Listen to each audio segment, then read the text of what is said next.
Erika Hilton aciona ONU contra Trump por receber visto masculino. Realmente, né, um assunto polêmico que está dominando aí as manchetes de ontem para hoje, realmente está causando bastante burburinho. E a gente não pode acusar o Donald Trump de estar mentindo, de estar fazendo coisas que ele não prometeu. Aliás, o Trump ele foi bem transparente na agenda que o elegeu. Então, a despeito de toda essa transparência, ele ainda conseguindo se eleger, eu acho que ele entra com força máxima para executar aquelas ideias que ele acredita. No caso, em questão, essa foi uma das promessas, ou seja, Donald Trump falou, né, durante a campanha, que os Estados Unidos só iam reconhecer dois tipos de gênero, que é o masculino e o feminino, baseado na questão genética, baseado na concepção, né, ou seja, o sexo biológico. E ele cumpriu essa promessa de campanha. Ainda com relação a essa agenda, o Trump também deu outras canetadas. Por exemplo, no dia 25 de janeiro, ele suspendeu a emissão de passaportes com gênero X para pessoas que se identificam como não binárias. No dia 28 de janeiro, ele também restringiu transição de gênero para menores de 19 anos. Tá? Então, entrando adolescentes, crianças, enfim, toda essa questão que ele sempre foi um grande crítico. No dia 29 de janeiro, ele assinou uma ordem executiva para acabar com fundos para disciplinas que abordam teoria de gênero nas escolas. Também uma promessa de campanha dele.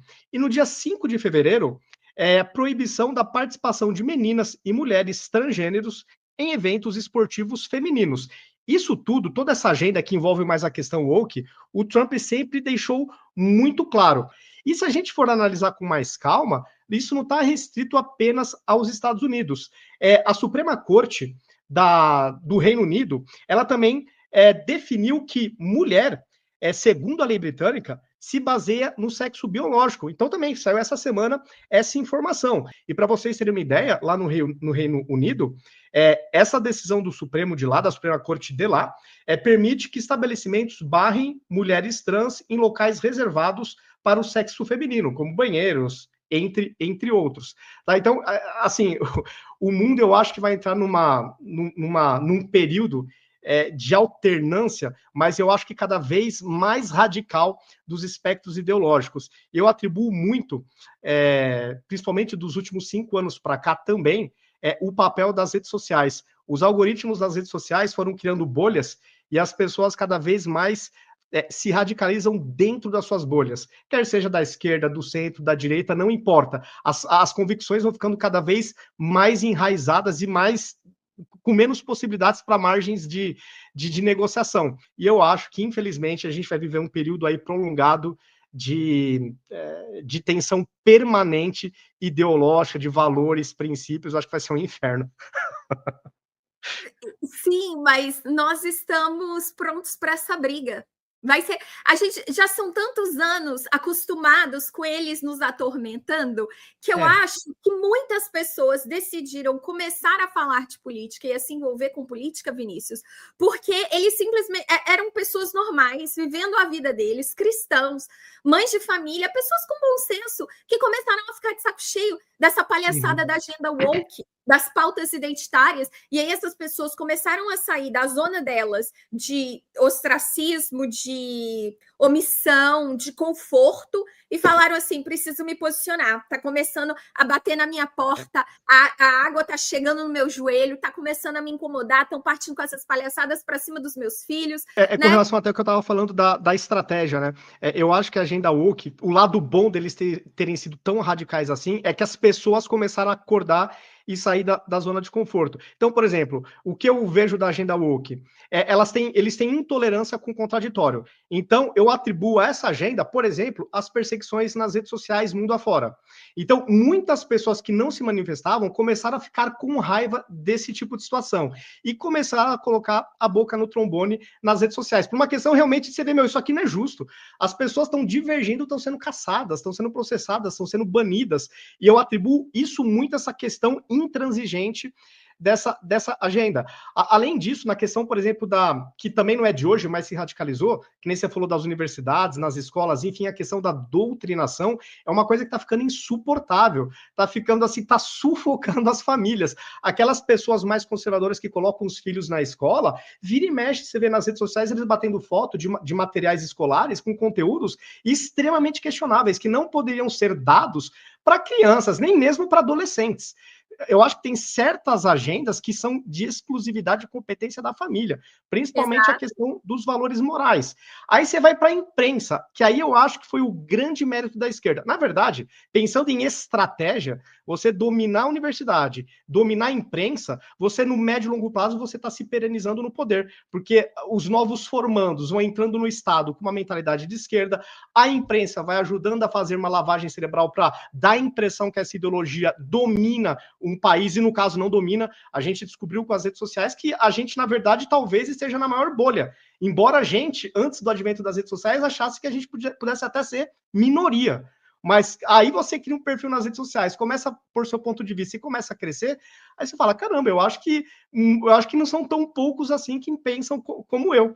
E aí você vê como as redes sociais tirou o monopólio da narrativa, não é nem da informação, é da narrativa. Sim, uma coisa que me incomoda muito também na esquerda, mas que piorou com essa agenda woke, é essa estratégia, que me parece ser uma estratégia, você ficar fatiando a sociedade cada vez em pedaços menores e colocando todo esse pessoal em tensão permanente. E aí eles se apoderam, eles se auto-intitulam como líderes de todos esses pedacinhos que eles vão fatiando. Para mim, isso vai totalmente na contramão do que eles juram defender, que é a empatia, a tolerância e até mesmo o amor. Eles estão sempre fazendo as pessoas brigarem entre si brancos, negros, rico, pobre, enfim, e vai piorando. Por exemplo, né, o LGBT eram 4 siglas, né? Mas agora já vão fragmentando mais, já LGBTI, enfim, o negócio vai crescendo. Mas até entre eles você começa a ver, aí começa a criar tensão entre eles também.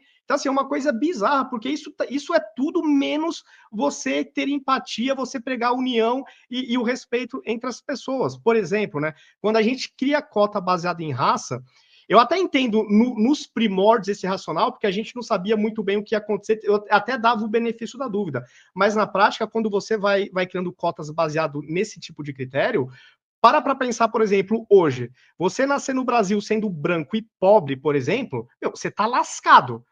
Porque se você é branco e pobre, você vai entrar quais critérios você vai entrar, qual bolsa você vai entrar. Então, eu acho que esse critério de programas sociais baseado em raça está equivocado. Tem que ser baseado em pobreza.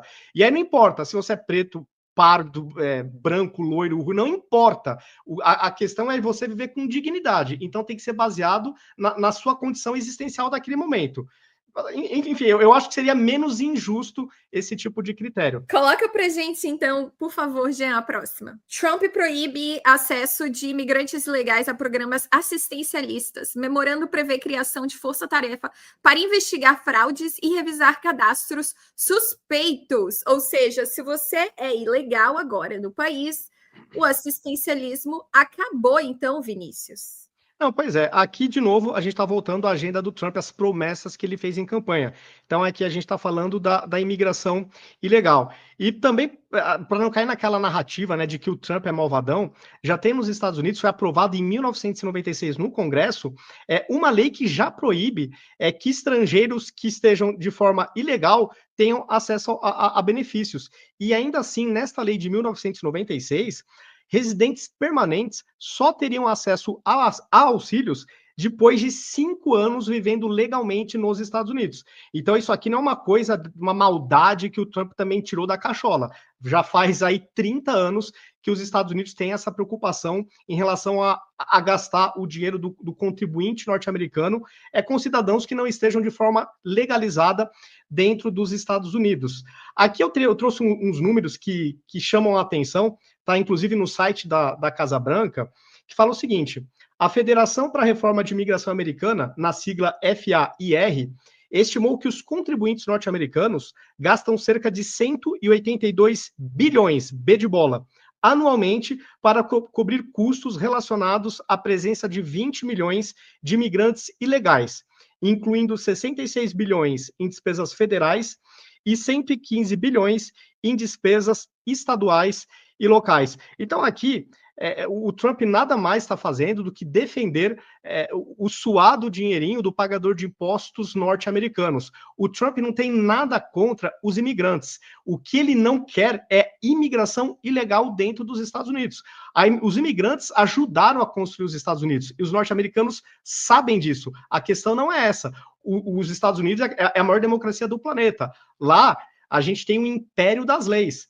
Então, se as pessoas que estão lá ilegalmente buscarem formalizar a sua permanência no país, vai ter todos os direitos assegurados, como se fossem um cidadão norte-americano. Então, eu acho que esse é o ponto. Não é uma questão de ser malvadão ou não. É uma questão de fazer cumprir a lei. Basicamente é isso. Não, por favor, a próxima pauta. Mulher do ex-presidente do Peru, condenada por corrupção, chega ao Brasil. Nadine Heredia desembarcou na base aérea de Brasília no fim da tarde desta quarta-feira, dia 16.